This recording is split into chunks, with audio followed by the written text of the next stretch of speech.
Welcome to Moving into Wholeness. I'm Carly Wood. This is an evolving space for sharing stories to inspire and connect, practices to guide and heal, in hopes of supporting you as we all journey into wholeness together.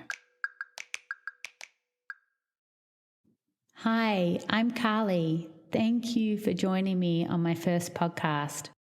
I'm nervous, but mostly excited because I know what I'm talking about today is really big for some, and it was transformative for me. And my hope is that it finds those of you that connect to it deeply. I want to talk all about the self-healing journey, including spiritual bypassing, embodiment, the feminine way, and lastly, the nervous system. I'm going to share my biggest aha moment on my own journey, what I learned, and how that can apply to you in your own life. And then I'm going to give you several beautiful and powerful practices. Some are my own personal practices that I've developed, and some are well-known ones that you may not have realized can help calm and ground you into your body in safety. Safety is the key term here.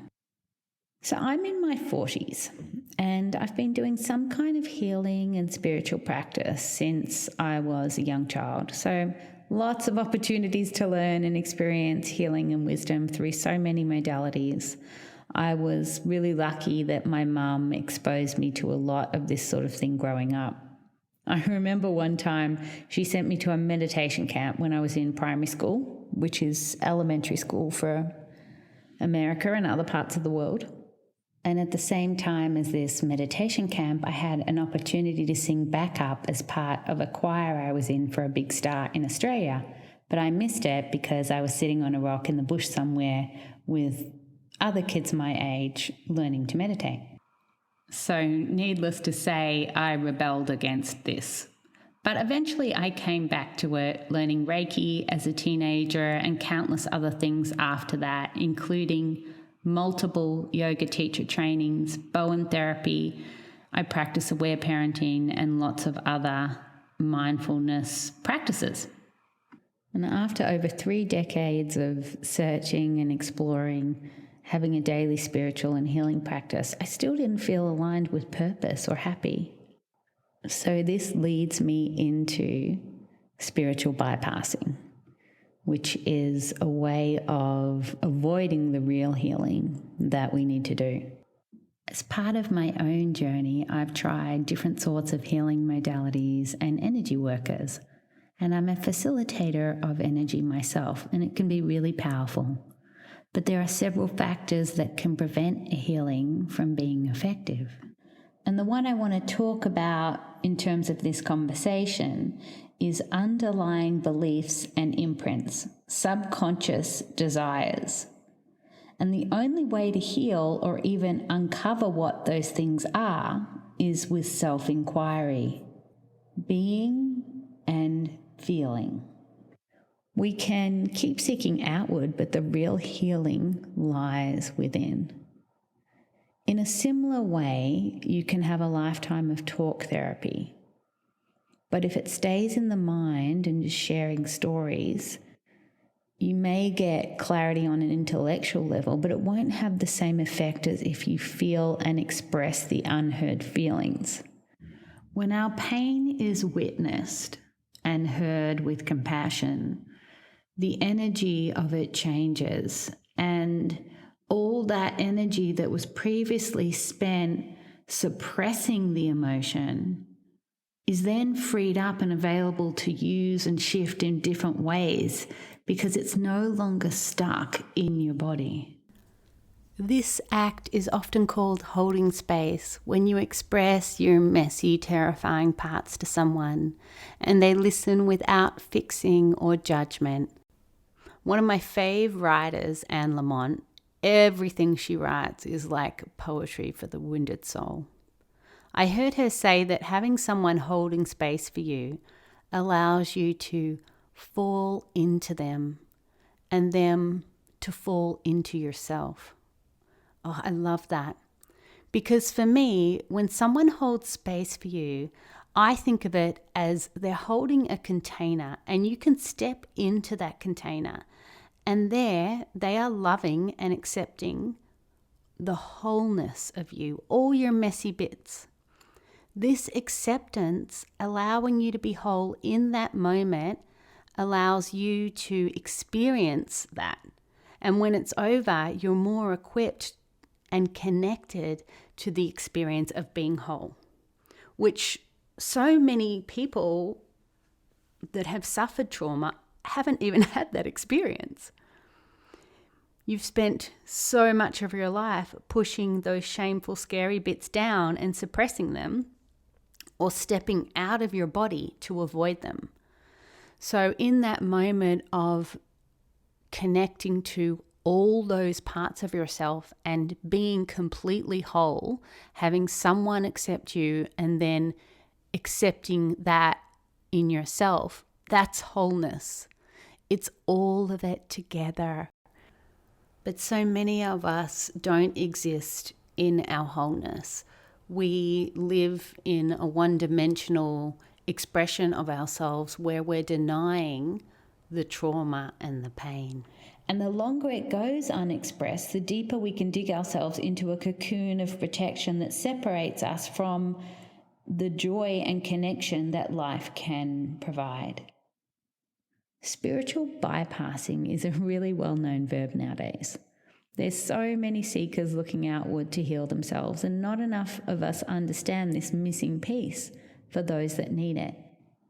John Wellwood, in his book Toward a Psychology of Awakening, defined spiritual bypassing as using spiritual ideas and practices to sidestep personal, emotional, unfinished business, to shore up a shaky sense of self or belittle basic needs, feelings, and developmental tasks. The emotions need to be peeled away like an onion and felt and moved through the body. Emotion, it's even in the name.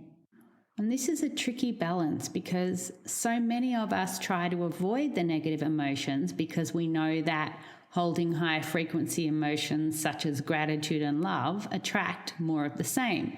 This is the law of attraction.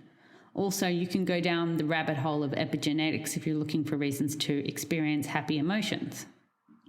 So ultimately, yes, living in these higher frequency emotions is the goal. We all want to be happy. We all want to feel happy. But if you have unexpressed trauma, that will pull you out of those higher emotions through mirrors or triggers. Some situation in your life is going to bring up that unheard and unfelt emotion because it wants to be seen, felt, and heard. In yoga, we call these imprints samskaras. We're here to heal and process, and at this moment in our evolution, that still requires feeling. It can be quick for some, certainly, but we all must face our shadow. I read this quote that I want to share with you. In a message to Thailand, Pope Francis quoted an old alpine song that says, "In the art of climbing, the important thing is not to keep from falling, but to never remain down on the ground." Oh gosh, I love that. And then he goes on to say, "I offer you these two pieces of advice. Never stay down, immediately get up. Let someone help you to get up." That's the first thing. The second thing is don't spend your life sitting on a couch. It just speaks to me because for those of us that have been down on the ground a long time, it's hard to know how to get up and it's hard to find the balance. For those that have had a lot of trauma in their life that they need to heal, that keeps tapping them on the shoulder or hitting them over the head with a mullet. Yes, allow the feelings in because when they arise, they need to be felt. Don't be scared. Invite them in like an old friend. But just don't stay in it for longer than needed. That's the thing that only you can decide for yourself. And you, of course, must trust your own guidance of when that is. But if you're replaying a single trauma over and over again, then you need to break that cycle because you're not moving through it, you're staying in it. Not to say we don't get the same lessons over again. I believe we all have a handful of big lessons, some more than others, traumas that we play out over and over again. And they do repeat, but each time we heal a little and then life tests us again. But that's different to staying in it constantly for months, years on end. So when that happens, ask for help. Ask your spirit support team or your human support team. Talk to friends, pray, be in nature, meditation, whatever is in your toolbox. This is the dance of the self-healing journey. Feeling and releasing and healing, then going back to holding the higher emotions. And ideally, you can get to the place where a samskara is coming up for you, an imprint, and you recognize it and you can just be the observer with no judgment. You don't need to, fully live in the expression of it. You can eventually just breathe, work with your prana, and allow it to pass through you and release. Life shows us things are not meant to be linear. Everything works in cycles, the cycles of nature with birth and death and rebirth, the cycles of the moon, the cycles of our own bodies with our menstrual or birthing cycle. These cycles live in the realm of the feminine. Cycles are everywhere, and in a similar way, if we don't deal with our trauma, we can be pulled into a negative loop, repeating the same negative patterns over and over again. But then once it's felt and expressed and heard with compassion, it will die, it will dissolve and allow space for something new and better to be born. But this is not as easy as it seems for so many.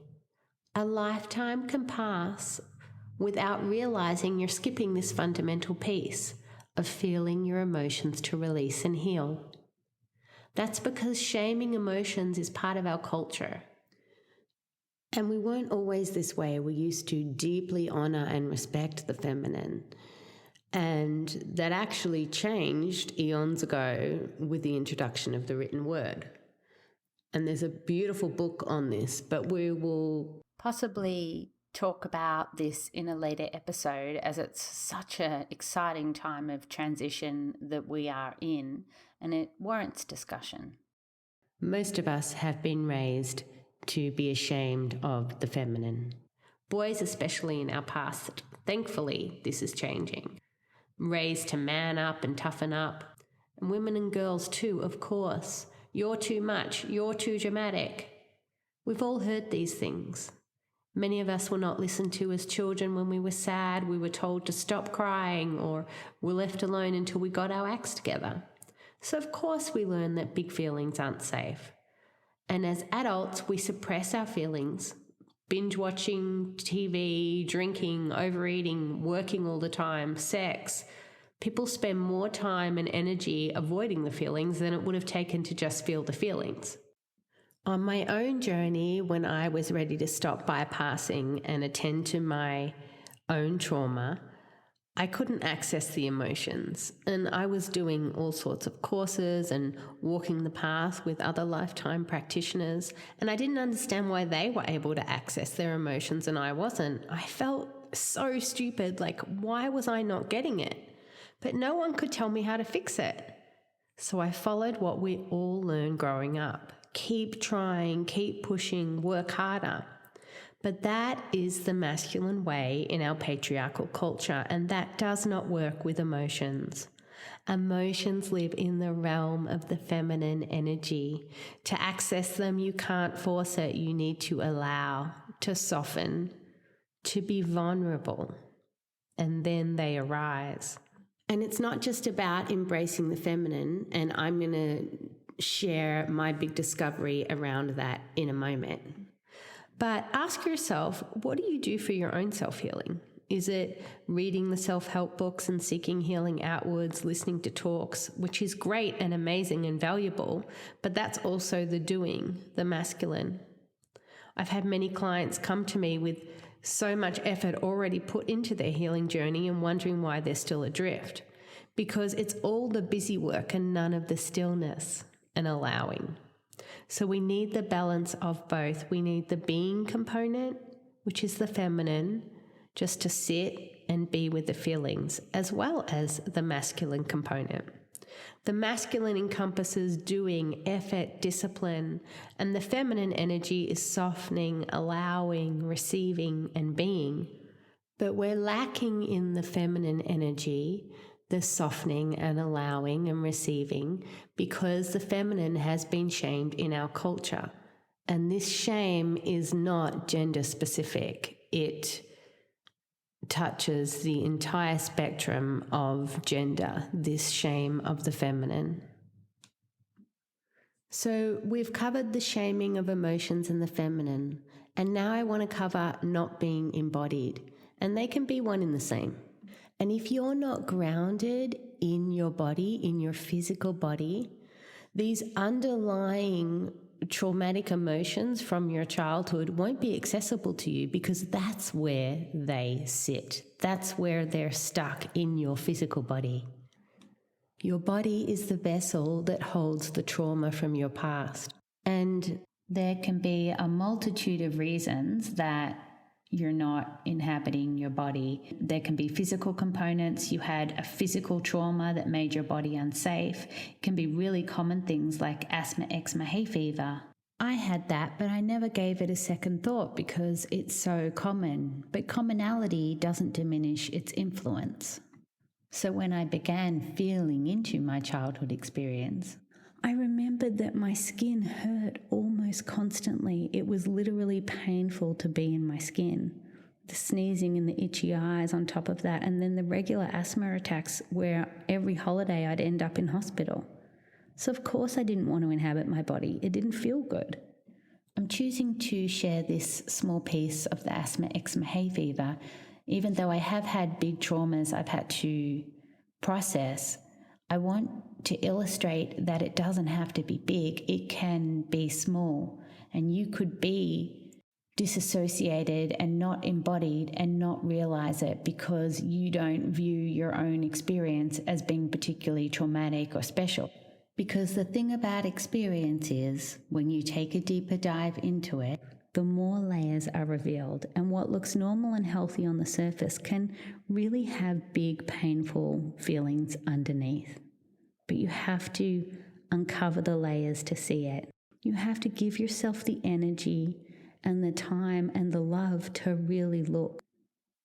And that can be a real barrier when you have underlying beliefs of unworthiness, for example. Because you have to feel worthy, you have to be willing to invest in yourself to sit and really look at your feelings. If you're not fully embodied or disassociated, it can be especially challenging for the empathic people or the sensitives, because you're unable to filter out what's yours from what's being felt in the collective, which now more than ever is a lot of fear, and it's really intense. But being in your body can help with that, because your body can act as a filter system through which you run whatever input you're getting to see how it feels, to see if it feels like your own truth. For example, when we talk about having a gut feeling about someone, you're meeting someone, you're hearing what they say, and it's a physical experience in your stomach. Being in your body is also a doorway into your intuition. There is so much that exists once you are grounded fully in your body. Now, before we get into practices, there's a last piece I want to talk about, and that's the nervous system. When we're disassociating, it's because it didn't feel safe to be in your body for all the reasons we've talked about. And if you've spent a lot of your life being ungrounded, the likelihood is that your nervous system needs a lot of attention. When a person spends most of their time in a trauma response, your nervous system is fundamentally out of balance. Very briefly, just to summarize, the nervous system controls all the senses that interpret the outside world for us, as well as perspective, emotions, thoughts, and actions. It effectively controls the way we experience the world and connects to every organ in your body. Heart rate, respiration, digestion. Your nervous system controls the things that happen without your awareness. If you're unhappy, you feel unsafe, you're having big reactions to things you can't control, you feel numb, you have no energy, making new friends or connecting with friends feels like too much. These are all expressions of an unbalanced nervous system. And there are many other expressions, but too many to mention right now. So if you've spent a lot of time disassociated and having your nervous system working overtime, then meditation may feel too hard for you. Yoga Nidra is a great option. It's a form of guided relaxation that follows specific parameters. And whilst it doesn't offer the same distance from the mind that meditation does, my personal opinion is that it offers a bridge to that place of mindful awareness. Because Yoga Nidra specifically addresses the nervous system and simultaneously works on embodiment, which is basically the perfect practice for someone struggling with these things. But it therefore equips you to sit in stillness and observe what comes up without going into a fight or flight reactionary state. So it equips you perfectly for meditation. It's a bridge. Most, if not all, of the practices I'm going to provide you with do follow this feminine energy of allowing and softening and being receptive, rather than the more masculine energy of discipline and effort. There are some varying opinions on the difference between Yoga Nidra and meditation, and this is just my thoughts. So there are a whole bunch of Yoga Nidras for free available for you on my YouTube channel. So I'm beginning with well-known practices and ending with my personal ones. The second well-known practice is yoga. Now, of course, yoga is an embodiment practice, but you could practice it for years and still not experience the embodiment. There are specific practices that I do on my channel that work on embodiment through the experience of the felt senses. And the best way I can describe this is we will often go and do a yoga class and it'll feel great and you'll relax your body and get the kinks out and feel calmer, but you can still not be fully dropping into your body. And this is different for everyone. Not everyone has this issue. Obviously, I'm not speaking to the masses here. And these specific practices, it's like tricking the mind into you actually dropping down into your body. And I'm encouraging you to not just blindly do whatever asanas I may call out. It's about checking in with your body every time and building that trust and building that relationship with your own body. And we so often don't do that. We'll go to yoga classes and we'll twist ourselves into pretzels, even if it doesn't feel good, because we're conditioned to do whatever the instructor is calling out. So this is a different kind of yoga practice. I do have regular practices on my channel as well. So if this is something you want to explore and that feels right for you, then you have to look for the classes on my channel that have either embodiment or somatic in the title. And the YouTube channel is Moving into Wholeness, WHOLENESS. And then some other offerings are ritual baths or showers. And so in this process, you can really make it whatever you want it to be, but you're connecting to the felt sense of the water on your skin. So it's not so much about the clearing of your mind, rather it's about the physicality of your body, dropping into that experience of inhabiting your body through the felt senses. Now, this one may sound a little bit crazy, but I recommend a daily screaming practice. Now, as you begin this embodiment journey, think of your body like a cup of water. It's not a stretch since we're 60% water. And the water represents all the emotions and feelings you've had in your life, all the betrayals and losses and heartbreak. And the glass is your body, the vessel that holds all that emotion. And then think of your beingness, your experience as a ball. What happens when you drop your beingness that has been absent from the full glass of water into the glass? It overflows because the glass was already full. There's just too much water/emotion to fit in the glass, to fit in your body.